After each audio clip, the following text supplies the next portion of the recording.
Bigarren galdera, deribazio erregelak aplikatuz deribatu zion. Eta lehenengo funtzioa zen iberdin logarimone pertar zatiketa batena, bi isaken bat, zatik lauken isa. Bueno, hau egingo dugu bi eratara. Lehenbizi, kopiatuko dugu funtzioa, iberdin logarimone pertar, bi isaken bat, zati lauken isa.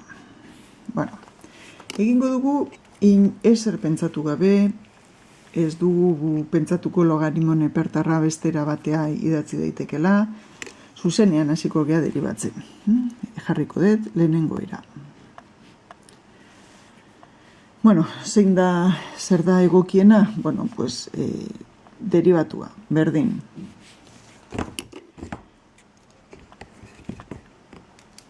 Logarimone pertarraren deribatua da bat zati funtzioa. Orduan funtzioa hau denez, izango da bat zati bi isaken bat zati lauken isa, izango da lauken isa zati bi isaken bat. Hau da zatikia buelta eman da. Bueno, hori da logaritmoa izategatik, baina falta zaigu orain funtzio konposatua denez, orain daukagu zatiketa bat. Eta orduan zatiketaren deribatua, pues lehenengoaren goikoaren deribatua bider bigarrena deribatu gabe, ken lehenengoa deribatu gabe, bi isaken bat, bider bigarrenaren deribatua minus bat, eta zati bekoa berbi. Bekoa da lauken isa, orduan lauken isa berbi. Orain lana daukagu simplifikatzen. Bueno, lauken isa, hemen daukagu lauken isa eta hemen lauken isa berbi, orduan zuzenean ja bat simplifikatuko dugu. Goien gelditzen zaigu bakarrik goikoa, eraiketak egingo ditugu. Bi bider lau, sortzi. Bi bider isa, bi isa. Ken. Gertatzen da hemen ken eta gero hemen ken, orduan plus jarriko dut, eta orduan bi isaken bat, parentesiak enduz ja. Eta bian ze gelditzen zaigu, bi isaken bat, bider lauken isa.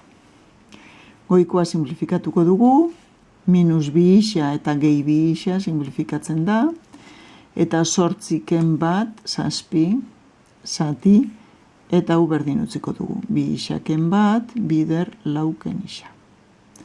Bueno, eta hau da lehenengo era. Bigarren era. Zuetako batzuek esango zenuten, badago era bat erresagoa, ez? Dela, funtzioa idatzi bestera batea. Funtzioa ez deribatua, funtzioa da logarimone pertar. Bi isaken bat zati lauken isa, eta zatiketa baten logaritmoa da kenketa bat. Logarimone pertar bi isaken batena, ken logarimone pertar lauken isa. Derrigorrezkoak dira parentesiak delako logarimone pertar denarena. Bueno, hau da i. I azpimarratzen dut, dela i. Baina orain hasiko naiz deribatzen. Deribatua. Bueno, orain kenketaren deribatu egingo dut. Moduan, izango da kenketa bat ere bai.